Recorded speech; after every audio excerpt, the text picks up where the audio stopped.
Apple has finally decided to grow a backbone around end-to-end encryption. The US government has a plan to help make IoT a little bit better for everybody. Proton Pass is now finally open source and has been audited, and a new encrypted messaging standard is coming to a messenger near you, possibly, and more. Welcome to Surveillance Report 142, where we're dedicated to keeping you private and secure with the latest news in the last week. I'm Henry from Techlore. I am Nathan from The New Oil. And as always, still nothing has changed. We still completely rely on all of you, and we're super grateful for all the support we've been seeing. So if you want to support this podcast, Patreon is the best way to do it at patreon.com/techlore. And if you're not a fan of Patreon for whatever reason, we also support LibrePay. And we also support Monero as well. You'll find everything down in the description. Patreon, you will get some perks, including the ability to join our Q&A, which we're releasing midweek-ish. We're still figuring it out. We're still new to it. So I think you probably will be seeing a Q&A live Friday or Saturday. So we'll get more on a normal schedule. The goal is to be Wednesday, Sunday with those. So Q&A's Wednesday, and then SR's around Sunday, plus or minus 1 or 2 days here. I'm going to take the highlight story this week, and it's pretty straightforward. So this article came from the BBC, who likes to avoid the sensational headlines sometimes, and sometimes to their detriment. So the headline says, Apple slams UK surveillance bill proposals, and they kind of buried the lead in that headline. That's why I gave that caveat. I'm going to quote a couple lines from the article. Apple says it will remove services such as FaceTime and iMessage from the UK rather than weaken security if new proposals are made law and acted upon. Apple says it would not make changes to security features specifically for one country that would weaken a product for all users. Some changes would require issuing a software update, so could not be made secretly. And the proposals constitute a serious and direct threat to data security and information privacy that would affect people outside the UK, unquote. Analysis, finally!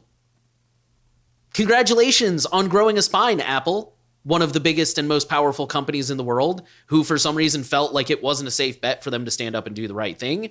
But yeah, I think WhatsApp, especially when they threatened to leave the UK, I think that really put a lot of pressure on the UK government. And Element, Signal, or Matrix and Signal, not so much, but I think that added to it. And I think there were some other tech companies that, of course, expressed their disapproval. But I think now that Apple has stepped forward and is like, no, we're not going to comply, I think that's really, I think that really does make a statement. It's not like Apple has entirely threatened to pull out, which would really, I think that would kill this bill pretty much overnight.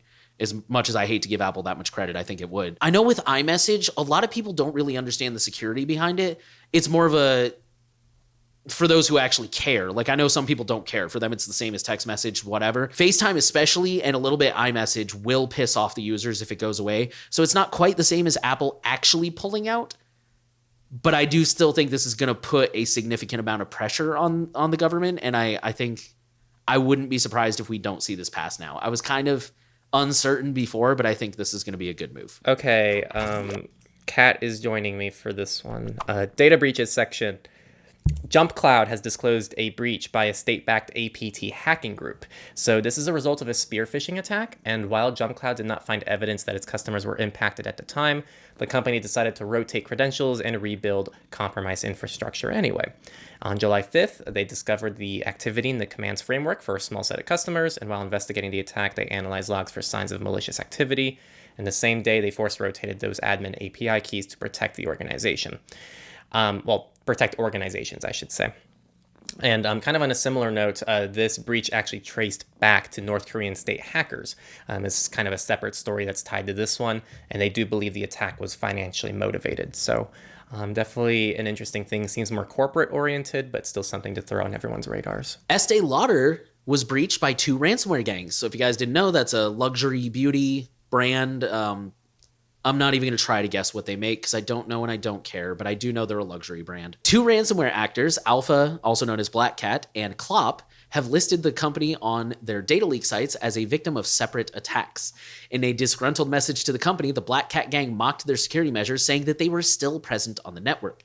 The company did not provide too many details about the incident, saying that it acted proactively and took down some systems to prevent attackers from expanding on the network. An investigation is ongoing with the support of, quote, leading third-party cybersecurity experts, unquote. The company is also coordinating with law enforcement. Klopp claims to have 131 gigabytes of data, although the article did not specify what kind of data, and Black Cat hinted that the information exfiltrated could impact customers, company employees, and suppliers. So that is all we know at this time, and as always, we will keep you updated if we hear more, which kind of wouldn't be surprised if we do, just because Estee Lauder's a big brand. Up next, Roblox, which is a game, that one I know, had a data leak that sees 4,000 developer profiles, including identifying information made public. So this led to the personal information, including addresses from those who attended the Roblox developer conference between 2017 and 2020. The leak contains almost 4,000 names, phone numbers, email addresses, date of births, and physical addresses.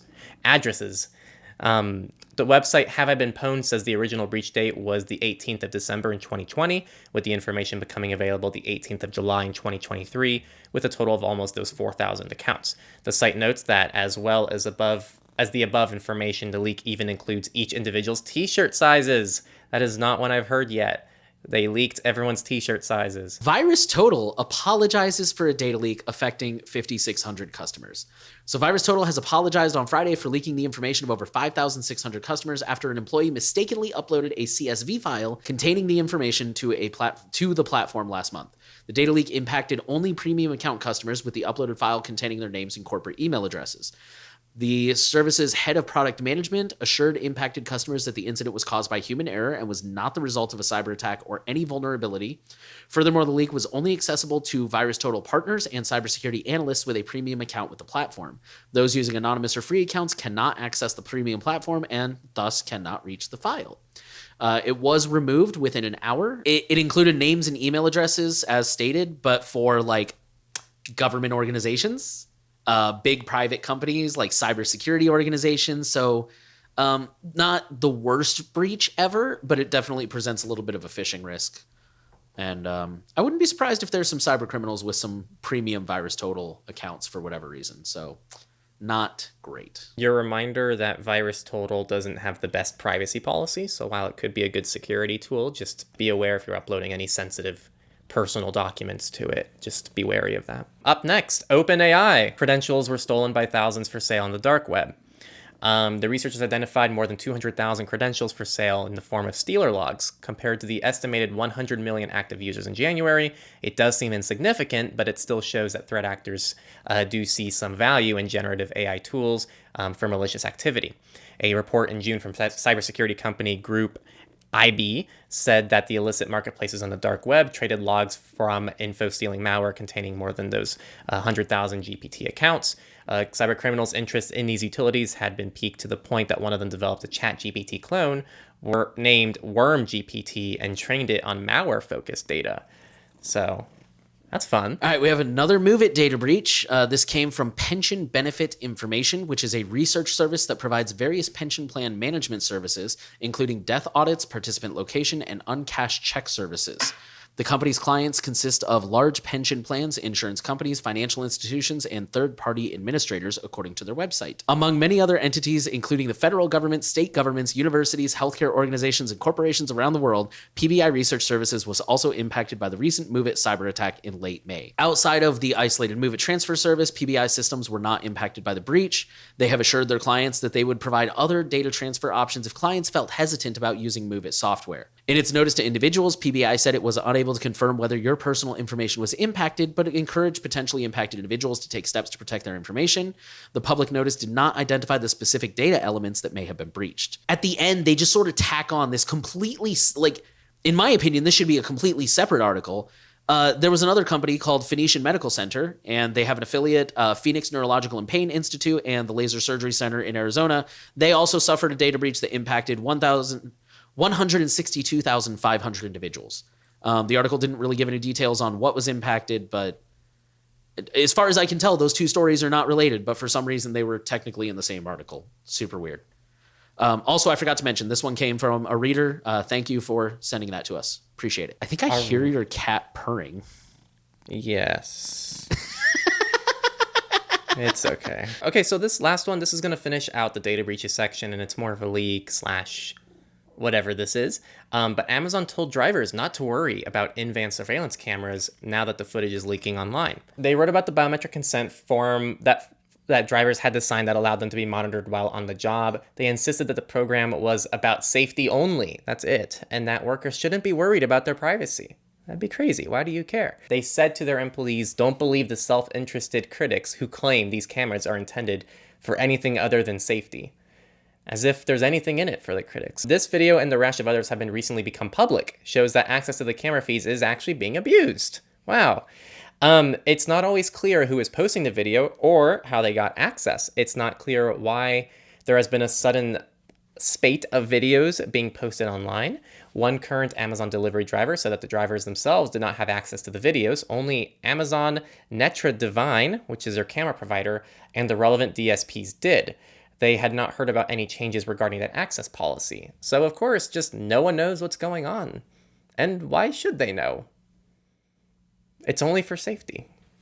And the critics will say otherwise. Just for context, it was one of those articles that opened up with describing a video about like there's this driver in the truck and somebody's dog jumps in their lap. And it sounds really cute. You know, dog's all excited to see him. And the driver, of course, is like, oh, I get to pet a dog. I'm having a good day. And so it wasn't really anything sordid. But at the same time, they point out like that's just one video. There's so many. So that's the video they were referencing there. But yeah, don't worry about them leaking online. It's just to ensure your safety. And with that, we'll move into companies. So we have some potentially unfortunate news from Android 14. It's worth noting that this is not verified. This came from, I believe, like a researcher, kind of one of those like looking at the source code kind of thing. So it's most likely true, but we don't know how this is going to change before it reaches us publicly. It says Android 14's work profile change is bad for your battery and work-life balance.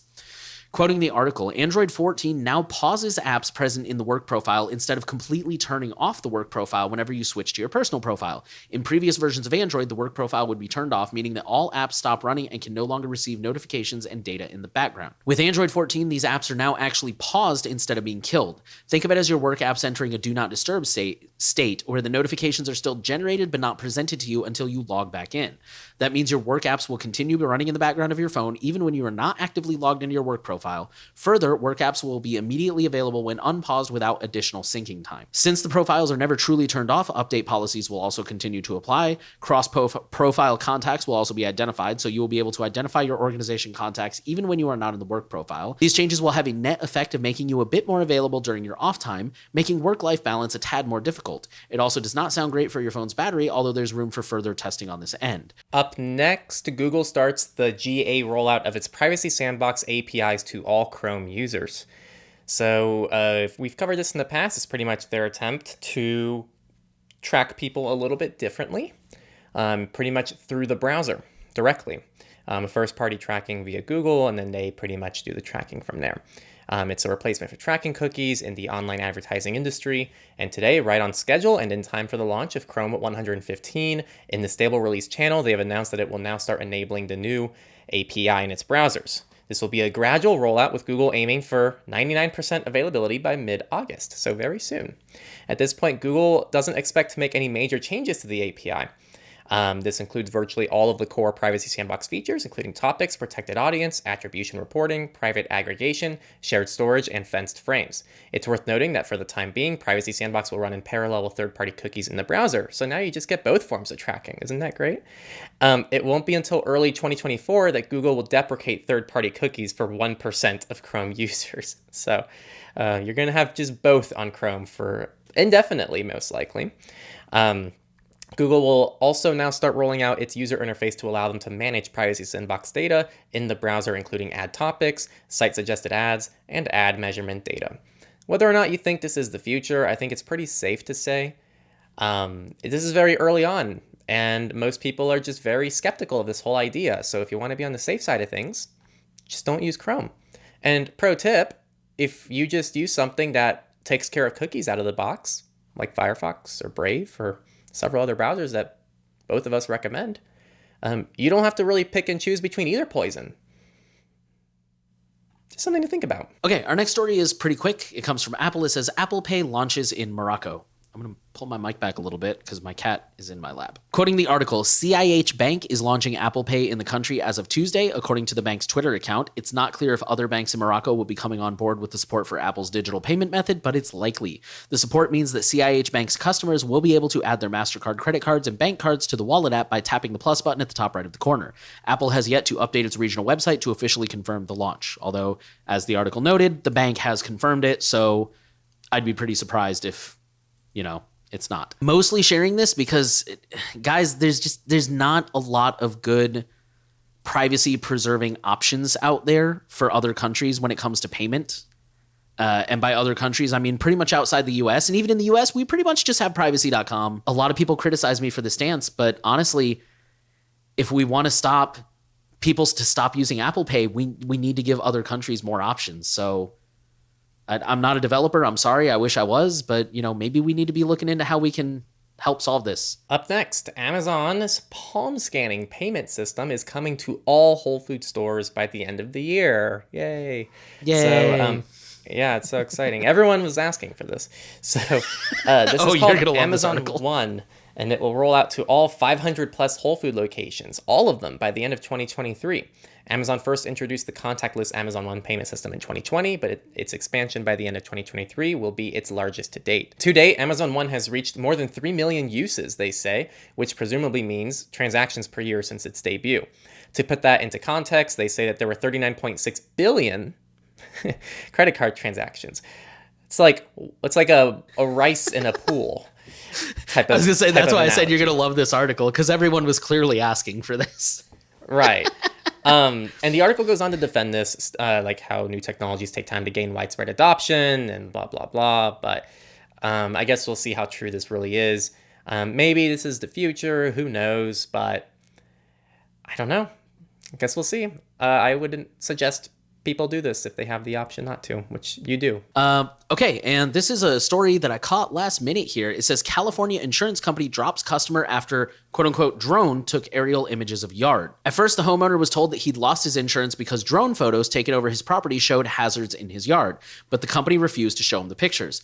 Later, he was told there was no drone, just aerial photos. He felt it intruded on his privacy with no way to reinstate his policy. Shocker. I'm sure anybody would feel that way. His house is not in a fire zone, which, not being political here, but this is a fact, guys.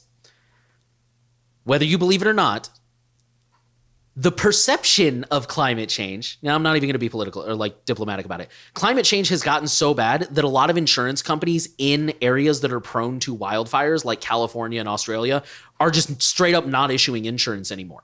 Because it doesn't make sense, because wildfires have gotten so bad that the odds are no longer in their favor and they won't issue policies. And a lot of them, as we're seeing in the story, are looking for excuses to cancel policies. So that's why I say that. For those of you who are like, what do you mean fire zone? His house isn't in a fire zone, and he's never filed a single claim in 15 years. Instead, the notice said that his insurance company found, quote, debris, hazardous conditions, tires, or dilapidated cars in his yard. But how would they know that? No one ever came to inspect. So he called the company, and that's when they told him, we took these drone photos. They wouldn't let him see the drone photos. And they also...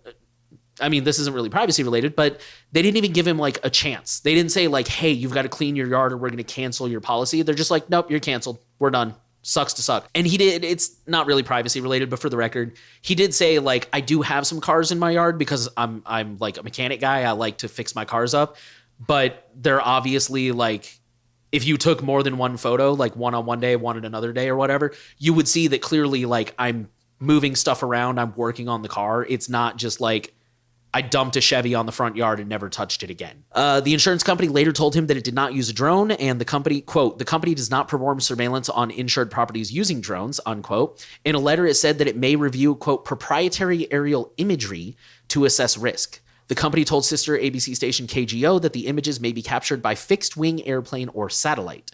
Still, the company would not show those images to the homeowner or to the news outlet.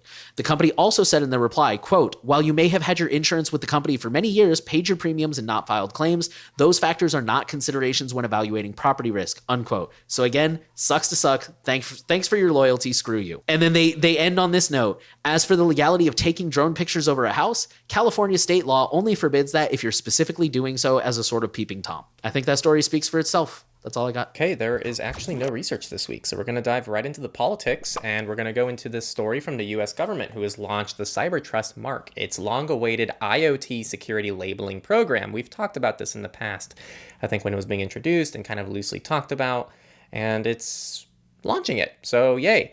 This program is officially named the US Cyber Trust Mark, and it aims to help Americans ensure they're buying internet-connected devices that include strong cybersecurity protections against cyber attacks.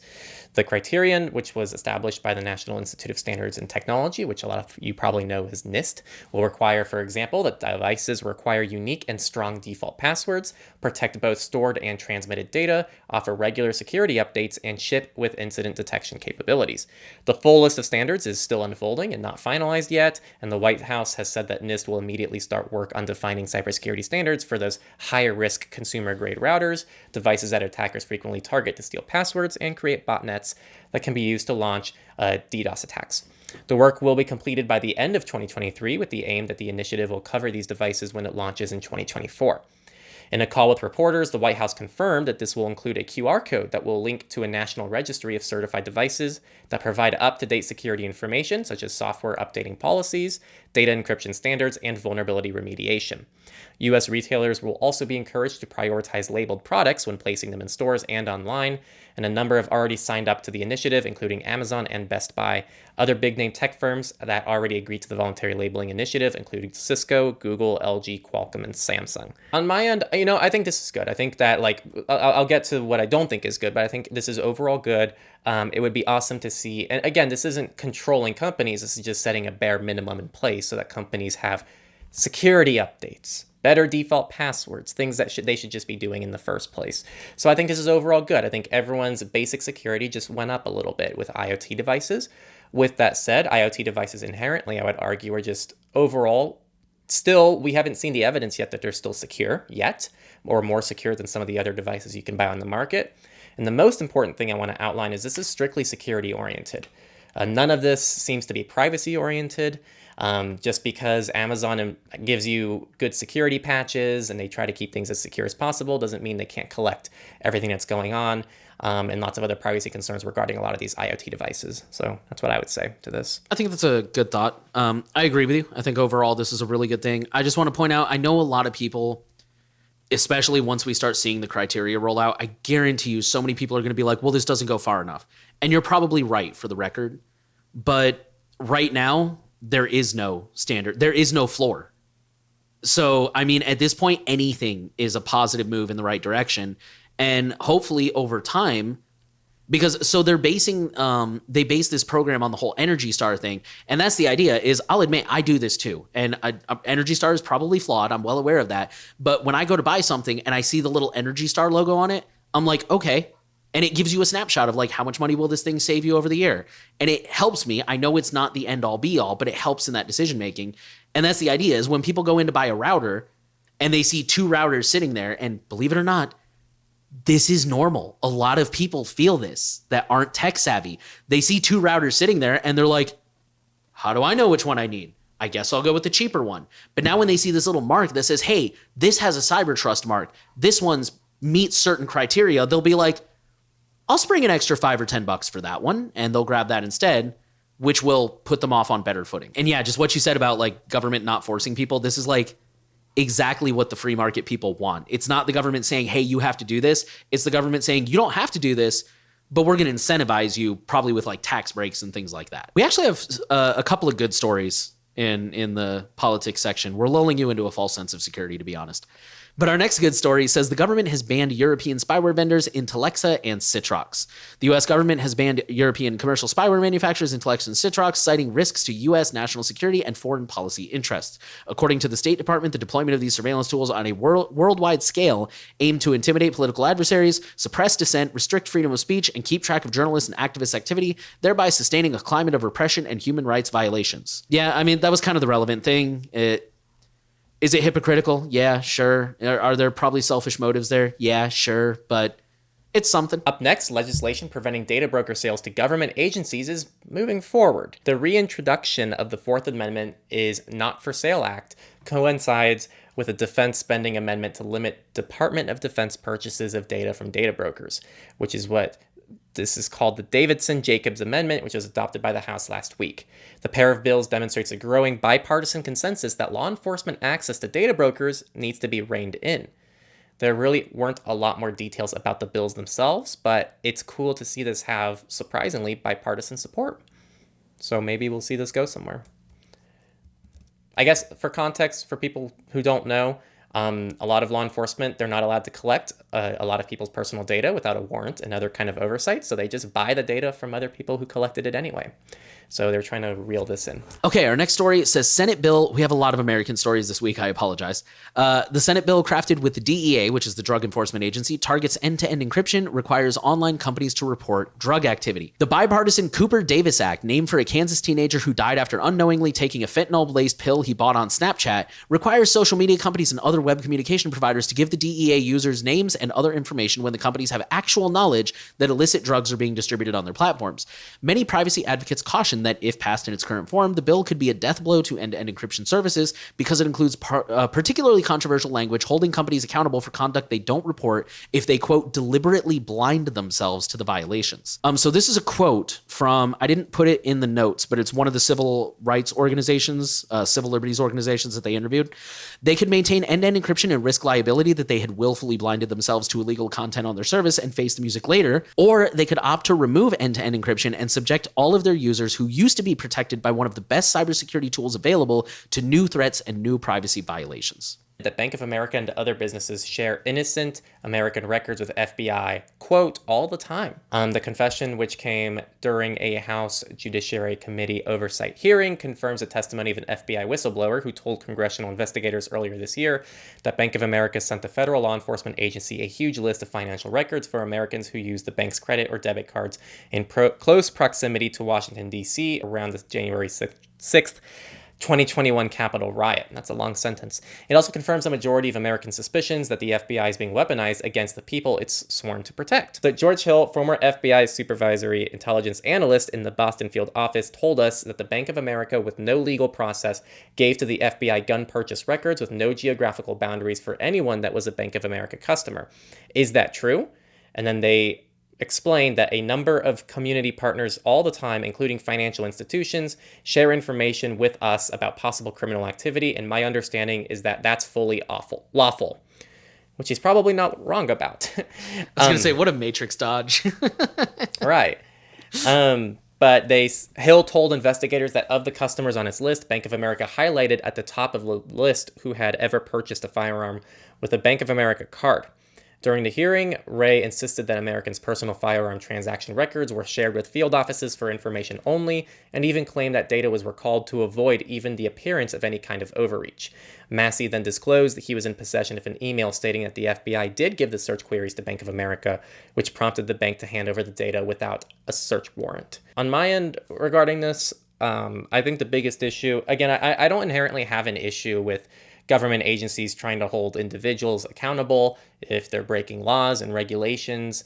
I don't see an inherent issue with that. What I want to see is proper oversight and I want to see it done in a way where people actually have control over their rights and their data and their ability to do what they should be able to do. You should be able to have a bank account and not have all your transactions handed over to anyone that the bank wants to give it to.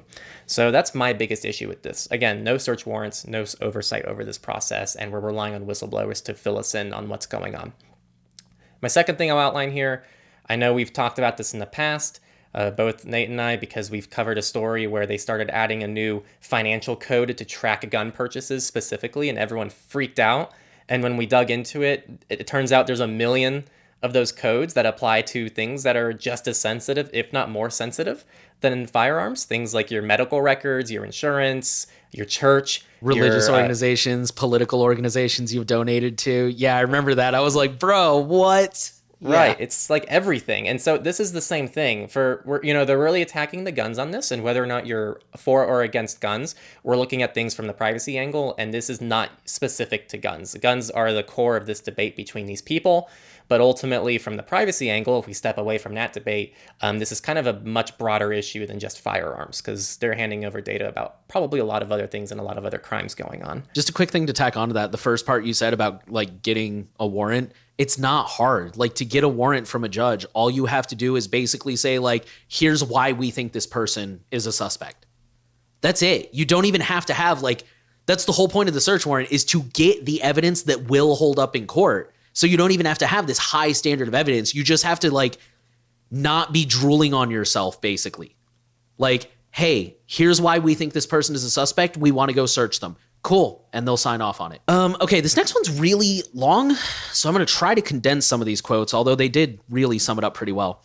The headline says, this AI watches millions of cars daily and tells cops if you're driving like a criminal. Actually, I do want to quote this opening story they started with because it has a twist. In March of 2022, David Zavas was driving down the Hutchinson River Parkway in Scarsdale. His car, a gray Chevrolet, was entirely unremarkable, as was its speed. But to the Westchester County Police Department, the car was cause for concern and Zavas a possible criminal. Its powerful new AI tool had identified the car's behavior as suspicious. Searching through a database of 1.6 billion license plate records collected over the last 2 years from locations across the state of New York, the AI determined that Zavas' car was on a journey typical of a drug trafficker. It made 9 trips from Massachusetts to different parts of New York between October 2020 and August 2021, following routes known to be used by narcotics pushers and for conspicuously short stays. So on March 10th of last year, the Westchester PD pulled him over and searched his car, finding 112 grams of crack cocaine, a semi-automatic pistol, and $34,000 of cash inside. A year later, Zavas pleaded guilty to drug trafficking charges. So the previously unreported case is a window into the evolution of AI-powered policing and a harbinger of the constitutional issues that will eventually accompany it. Typically, automated license plate recognition technology, or ALPR, is used to search for plates linked to specific crimes. But in this case, it was used to examine the driving patterns of anyone passing one of Westchester County's 480 cameras over a 2-year period. And Zavas' lawyer described this as dragnet surveillance, and I don't think he's wrong. According to the lawyer, he had filed a FOIA request, Freedom of Information Act, with the Westchester Police, revealed that the system was scanning over 16 million plates a week. That's insane. Across 480 ALPR cameras. Of those systems, 434 were stationary, attached to poles and signs, while the remaining 46 were mobile, attached to police vehicles. The AI was not just looking at plates either. It had also been taking notes on vehicles' make, model, and color, useful when a plate for a suspect isn't visible or is unknown. Westchester PD's license plate surveillance system was built by Wrecker, a $125 million market cap AI company trading on NASDAQ. So publicly traded company. Local reporting and police government data reviewed by Forbes showed that they have sold their ALPR tech to at least 23 police departments and local governments across America, from Lauderhill, Florida to San Diego, California. That's not including more than 40 police departments across New York State who can avail themselves of Westchester County PD's system, which runs out of its real-time crime center. Wrecker's big sell is that its software doesn't require new cameras. It can be installed in already deployed ones, whether owned by the government, a business, or a consumer. Cough, cough, ring. It also runs the Wrecker Public Safety Network, an opt-in project that has been aggregating vehicle location data from the customers for the last 3 years since it launched with information from 30 states that at the time were reading 150 million plates per month. Just to clarify, I put the air quotes around opt-in. I'm just suspicious of that claim. In pursuit of that elusive profit, the market is looking well beyond law enforcement to retail and fast food. Corporate giants have toyed with the idea of tying license plates to customer identities. McDonald's and White Castle have already begun using ALPR to tailor drive-through experiences, detecting returning customers, and using past orders to guide them through the reordering process or offer individualized promotions. Pretty dense information. It's not good. It's horrifying. Amazon has agreed to a $25 million fine for Alexa children privacy violations. This was from May 2023. The FTC and the U.S. Department of Justice filed charges against Amazon, accusing them of violating these children's privacy laws. And the charges were brought after Amazon failed to comply with parents' requests to delete their children's voice recordings and geolocation information. Something else, I bet it's just the critics, it's fun, everyone. It's fun. Amazon also faces a $5 million fine for privacy violations associated with its Ring video doorbell service. So, these are a drop in the bucket, but I guess it's better than nothing? ? Speaking of fines, this is a good one. I don't think they can negotiate this one. You guys may have heard about this. Meta faces a $100,000 daily fine if it doesn't fix privacy issues in Norway, which another news outlet reworded this in a different way. Basically, Meta's banned from Norway until they fix this. Meta's practice of tracking Instagram and Facebook users violates their privacy, Norway's data protection regulator said in a press release today.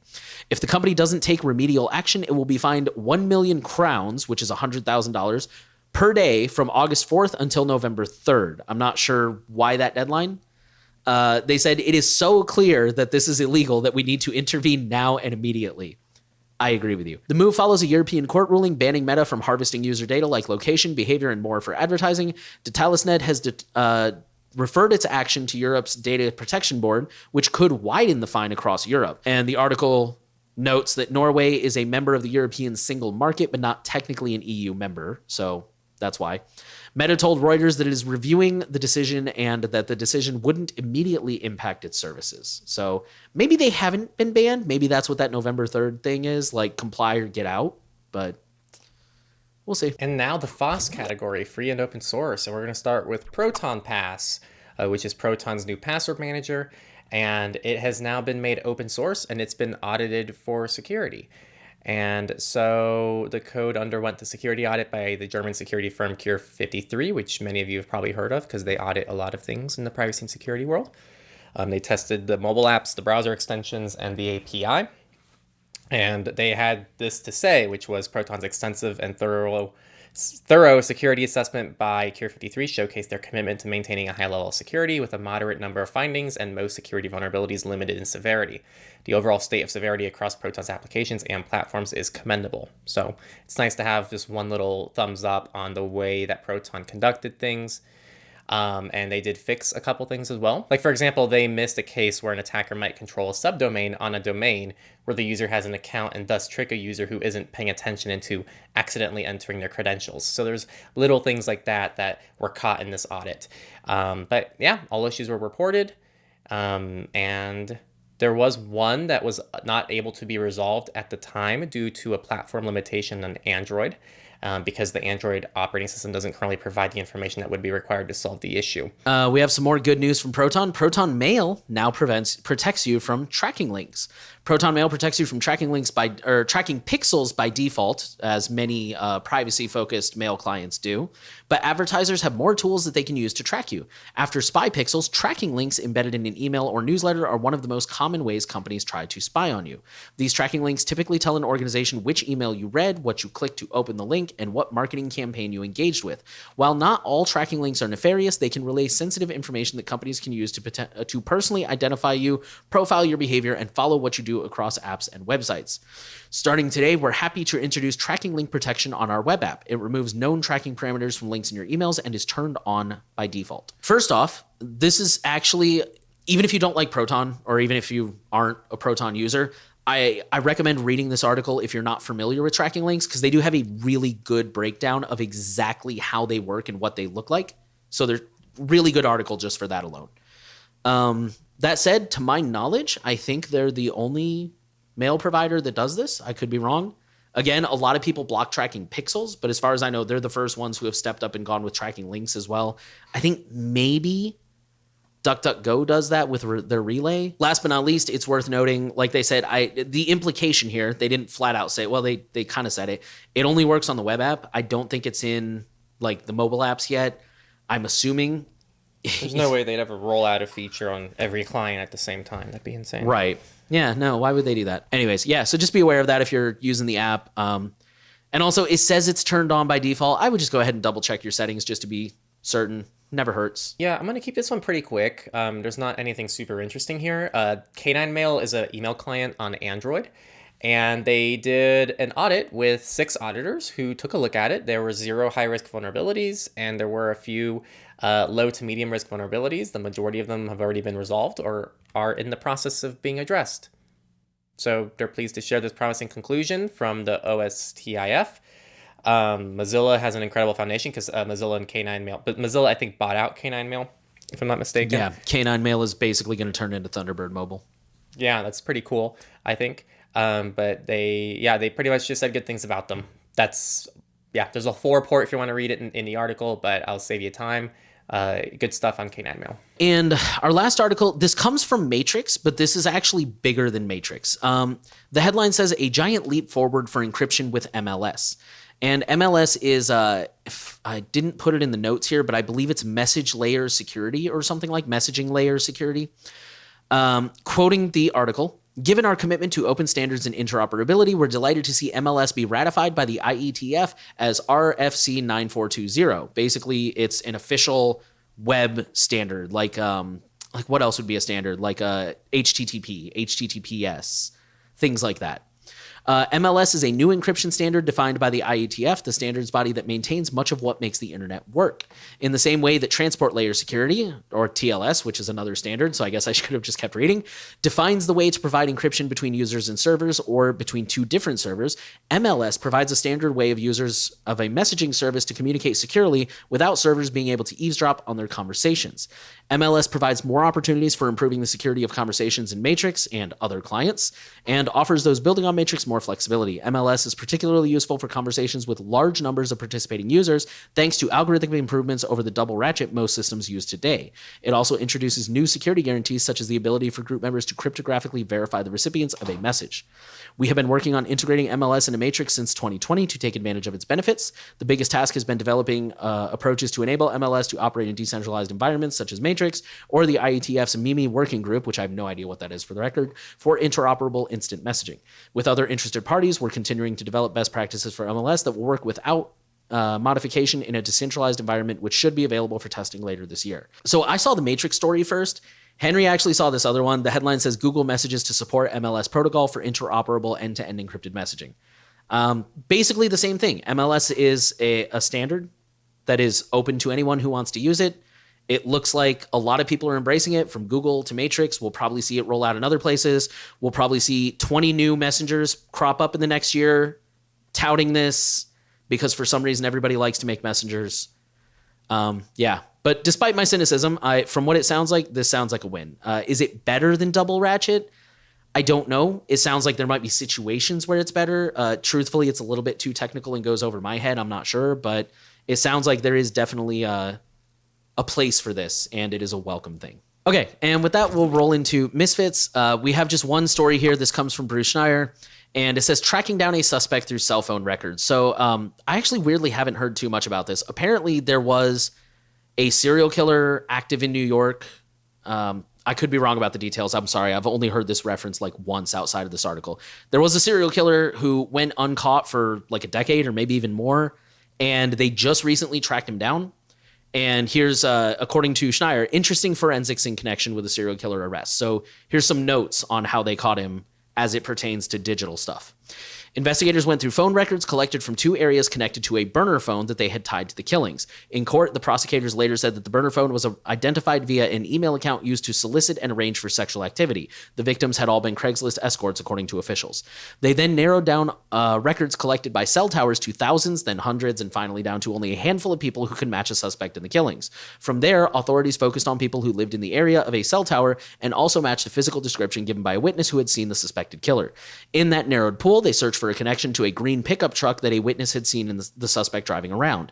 Investigators eventually landed on the suspect, who they say matched a witness's physical description, lived close to the Long Island cell site, and worked near the New York City cell sites that captured the other calls. They also learned that he had often driven a green pickup truck registered to his brother, but they needed more than just the circumstantial evidence. Investigators were able to obtain DNA from an immediate family member and send it to a specialized lab. According to the lab report, the family member was shown to be related to a person who left DNA on a burlap sack containing one of the buried victims. And then going back to Schneier's analysis of this, there's nothing groundbreaking here. Quick personal note, there's nothing mass surveillance here, really. I mean, like, there is the surveillance collection, but at the end of the day, it was the police doing work, going out and narrowing down suspects and getting warrants and like testing things. They didn't just like collect all this data and magically hope that a suspect presented itself among the noise and chaos. In fact, with thousands of cell records, it's kind of amazing they found anyone. Unfortunately, I'm about to eat my words here. There's nothing particularly groundbreaking here. It's casting a wide net with cell phone geolocation data and then winnowing it down to using other evidence and investigative techniques. And right now, those are expensive and time-consuming, so it's only used in major crimes like murder, or in this case, murders. What's interesting to think about is what happens when this kind of thing becomes cheap and easy, when it can all be done through easily accessible databases, or even when an AI can do the sorting and make inferences automatically. Cheaper digital forensics means more digital forensics, and we'll start seeing this kind of thing even for routine crimes. That's going to change things. So I just thought that was a really interesting thought. I like Schneier. He always has interesting thoughts and insight like that to share. All right, and that was it for the week. Apple has finally grown a backbone around end-to-end encryption. The US government has a plan to help IoT be a little bit better for people. Proton Pass is finally open source and audited. A new encrypted messaging standard is here, and a lot more. Again, if you like this podcast, we do this pretty much every week. Then go ahead and join our Patreon at patreon.com/surveillancepod. We've been getting a huge influx of many of you who really like what we're doing, and we're both very appreciative of that. It's really awesome to see. So thank you all very much. And if you want to join them down below in the description. And we also have LibrePay if you don't like Patreon, and we also have Monero as well. So there's lots of good options there for you to help support this podcast and keep it going indefinitely, hopefully. So thank you all for listening to the Surveillance Report. The final thing we want to ask you to do is to share the podcast around. Make sure you're subscribed and give us a rating if you're listening from a platform where that's an option. We want privacy to reach as many of you as possible, and you can help us do that. Thank you all for listening, and we'll see you next week. And there should be a Q&A live before we're live again next week. So if you want to join that Q&A for the next week, it's confusing. If you want to join the next Surveillance Reports Q&A, which would be like a week and a half from now, join our Patreon.